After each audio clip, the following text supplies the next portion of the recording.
Vidéo sur le polyamour. Le polyamour, c'est un sujet qui me tient à cœur depuis longtemps, sur pas mal à pas mal de niveaux. Et donc avant d'entrer dans pas mal de sujets, dire un petit peu c'est quoi. Alors c'est un petit peu une nouvelle tendance peut-être, en tout cas quelque chose qui a toujours existé. C'est l'idée d'aimer plusieurs personnes en même temps. Et puis d'un point de vue pragmatique, c'est l'idée d'avoir plusieurs relations en même temps. Donc maintenant une différence énorme avec ce qu'on pourrait appeler l'infidélité, c'est que le polyamour, c'est dans l'authenticité, c'est dans l'honnêteté. Vous êtes dans une relation où l'autre sait très bien que vous souhaitez aimer d'autres personnes, et donc vous n'allez pas vous limiter à celle-là. Donc ça veut dire que quand vous démarrez la relation, les bases sont déjà posées. Ça va pas être découvert plus tard, sauf si vous découvrez le polyamour plus tard, ce qui est possible aussi. Mais dans tous les cas, le polyamour c'est basé sur l'honnêteté. Donc on dit les choses. Après, si ça plaît pas, ce qui est tout à fait recevable, faut adapter la relation en fonction. Mais il s'agit absolument pas d'infidélité, de dire ah oui oui je ne suis qu'avec toi, et puis derrière d'avoir des relations d'autres personnes. Il s'agit pas de ça. Maintenant, le polyamour, ça peut être à la fois sur les sentiments, à la fois sur le sexe, ou sur le sexe, ou sur les deux. Voilà. Mais bon, quand on parle de polyamour, là, je vais plutôt faire une vidéo sur l'amour même, hein, pas très très bien le sexe, mais là, ça va pas tellement avec le sujet. Après, donc, il peut y avoir finalement plein de types de polyamour différents. Hein. Vous avez des personnes, donc voilà, peut-être le plus classique, ce serait la relation à trois.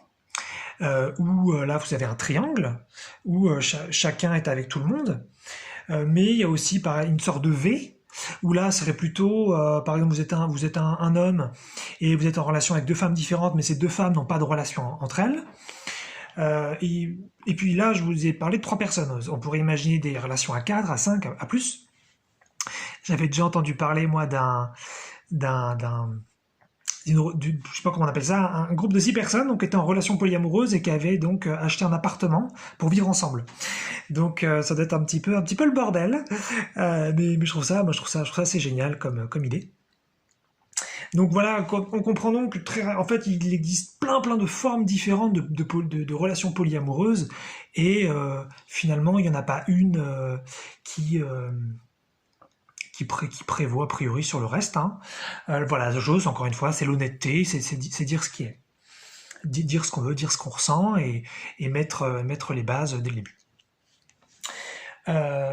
Maintenant, je vais bien sûr avoir une approche un petit peu spirituelle là-dessus. Dans la vidéo sur la joie sans objet, j'avais un tout petit peu touché à ça, et après j'avais dit que j'en parlerais pas tout de suite, parce que en fait l'idée de la joie sans objet, c'est qu'on se rend compte qu'il n'y a pas vraiment d'extérieur et que donc tout ce qu'on aime est à l'intérieur. Et donc là, je vais parler un peu de ça. D'une part, si on est un, s'il y a l'unité, alors à ce moment-là, aimer, on est fait pour s'aimer, et on est fait pour aimer tout le monde. Alors, je vais nuancer un peu, évidemment. Mais on est fait à la base pour aimer tout le monde. Et donc le polyamour, quelque part, c'est un petit peu ce serait un petit peu notre fonctionnement de base en tant qu'être spirituel. Ensuite, sur la Terre, on fait des expériences finalement très très différentes. Et donc, c'est clair qu'on n'a pas forcément du tout cette expérience-là. Mais d'un point de vue basique, d'un point de vue de notre essence, nous sommes faits pour le polyamour, dans la mesure où on peut aimer tout le monde.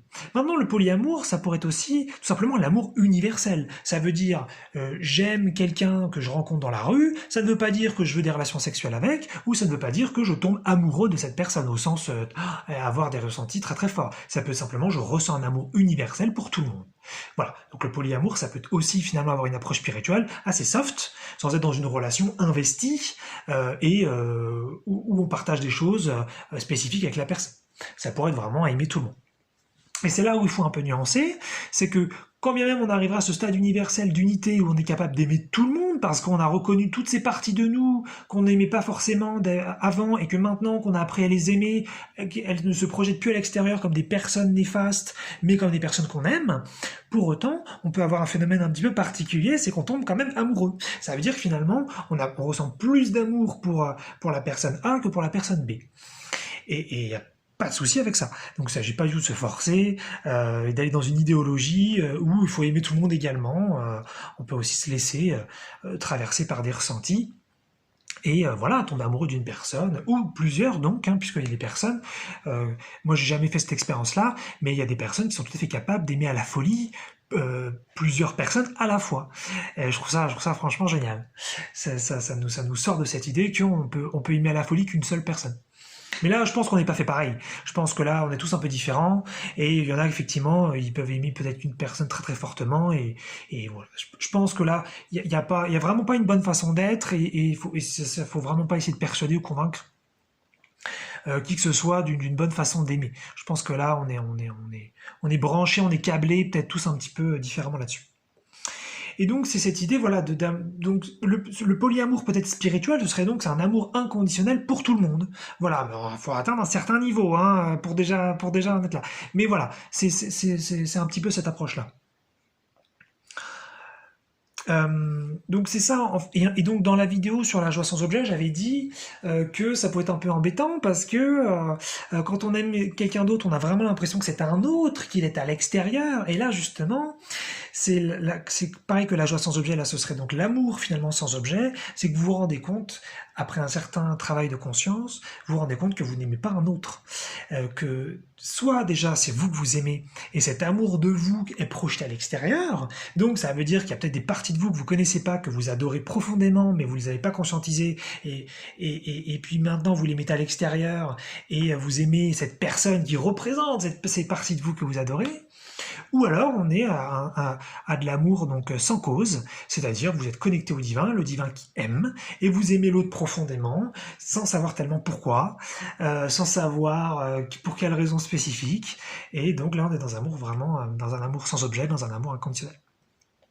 Donc le polyamour, pour moi, c'est tout ça à la fois. C'est aussi effectivement donc la tendance un petit peu sociétale qui monte, avec peut-être aussi une dimension un petit peu politique, sur lequel je vais dire 2-3 mots après, mais c'est pour moi aussi donc une dimension spirituelle, c'est le fait d'être un, et donc on peut vraiment tous s'aimer, en tout cas théoriquement, après dans la pratique c'est très différent, mais on pourrait potentiellement tous s'aimer, et pour autant, ça ne veut pas dire avoir des relations avec tout le monde, ça pourrait être avoir des relations à deux, c'est très très bien, ou avoir des relations à plus que deux, comme on a envie. Donc de ce point de vue-là, moi je pense pas que la monogamie ce soit plus intéressant ou moins intéressant que le polyamour. Pour moi, c'est simplement des approches différentes. Et c'est ça en fait où y a une approche encore un petit peu dogmatique dans notre société occidentale, et je vais pointer du doigt un peu ça, c'est qu'on est encore très très très monogame dans notre façon de penser. Et c'est-à-dire que quand on rencontre quelqu'un, par exemple, qui nous intéresse, eh bien, on cherche à savoir si la personne est célibataire ou non.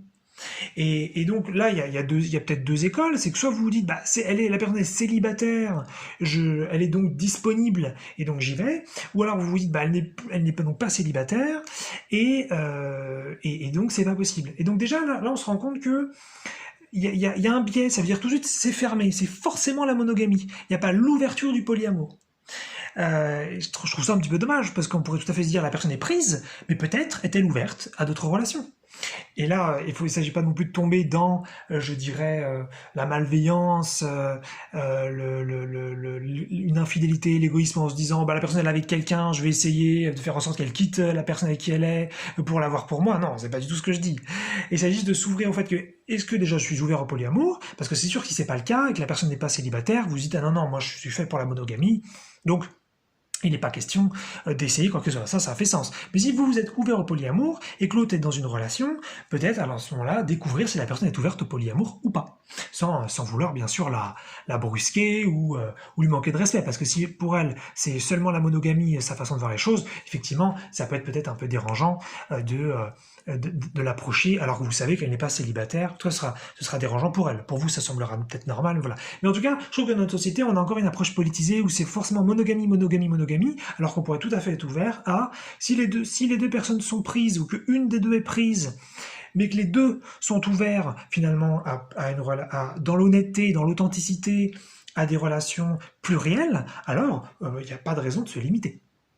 Hein? Voilà, après moi personnellement, je sais que je pourrais, je pense, avoir un petit peu de mal, mais je trouve l'idée très très belle.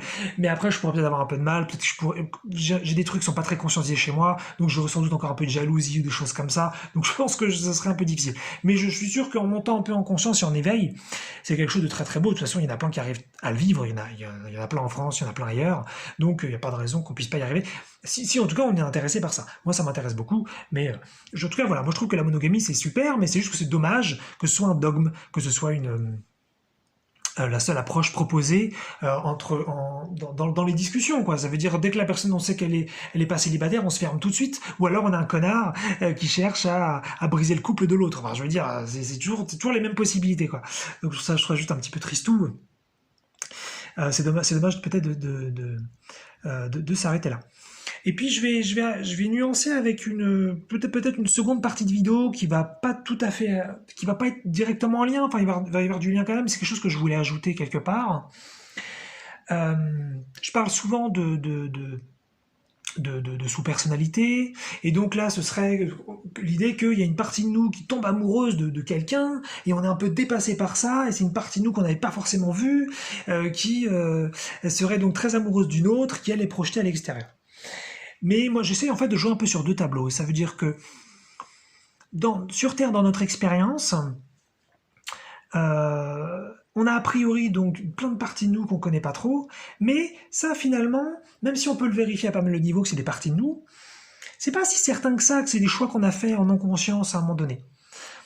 C'est une vraie possibilité que ce soit des vraies parties de nous qu'on n'a simplement pas conscientisées encore et qui ont été choisis à un moment donné, mais ça pourrait tout à fait être aussi des programmes d'incarnation, des programmes potentiellement même imposés, sans aller dans des idées trop négatives, mais des programmes qui seraient imposés et qui finalement ne seraient pas vraiment nous.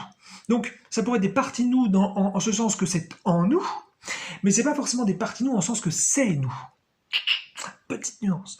Donc voilà, je joue un peu sur les deux tableaux parce que je pense que, voilà, moi j'ai une approche, je suis très ouvert à une spiritualité très lâcher prise, très acceptation.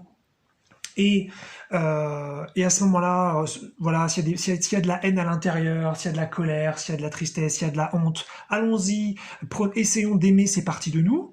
Mais j'ai aussi un côté un peu justice, où je veux quand même être sûr que c'est bien moi qui ai choisi tout ça, même si c'est un niveau non conscient, et pas que ça a été imposé par une certaine matrice ou par autre chose. Donc j'essaie toujours de jouer un peu sur les deux tableaux, et je voulais préciser ça aussi là, parce qu'en fait, cette idée encore de tomber amoureux comme ça, un petit peu, quand on tombe amoureux, eh bien, ça nous dépasse. Même si on a passé du temps avec quelqu'un, il s'est passé des choses, parfois il y a aussi l'histoire du coup de foudre, mais c'est un ressenti qui monte, qui est très très très très fort, et là on ressent qu'on n'a vraiment pas le contrôle. Moi personnellement, ça me dérange parce que j'ai l'impression qu'on m'impose un ressenti. Même si c'est un ressenti extrêmement agréable, je suis embêté qu'on me l'impose. Donc c'est pour ça que je voulais faire cette précision quand même. Sur le fait que tomber amoureux c'est peut-être magnifique, mais je préférerais personnellement vraiment savoir d'où ça vient et pourquoi c'est là. Voilà, je me sentirais plus libre et moins peut-être esclave de mes ressentis. C'était un exemple aussi que je voulais donner sur ça, c'est que finalement, même si on a toutes ces sous-persos non conscientes, on a quand même plein de ressentis qui passent comme ça, et donc il y a ces deux possibilités, soit voilà, donc c'est une partie de nous qui ressent et qui n'est pas qui sera conscientisé le moment venu, ou alors c'est un programme interne, quelque chose qui nous est imposé, nous les humains à la naissance. Et donc par exemple, typiquement, le fait de faire des vidéos, pour moi, c'est quelque chose que j'ai pas choisi consciemment. C'est-à-dire que ça faisait un certain moment que j'y pensais, et ces pensées, elles étaient là, et à un moment donné, c'est l'envie qui me traverse de faire ces vidéos. Et je ne choisis pas finalement cette envie. Donc, c'est toujours cette question du libre arbitre que je voulais prendre, que je voulais remettre au goût du jour par rapport à nos émotions. Donc, tomber amoureux, c'est un peu la même chose. C'est est-ce que finalement, ok, c'est super beau, c'est super cool, mais est-ce que c'est quelque chose vraiment qu'on choisit? Est-ce que c'est quelque chose qui vient d'un programme, ou est-ce que c'est simplement une sous-personnalité qu'on n'avait pas vue, qui est très très belle, qui est super gentille, et qui se met en avant par rapport à un autre ou plusieurs autres. Voilà.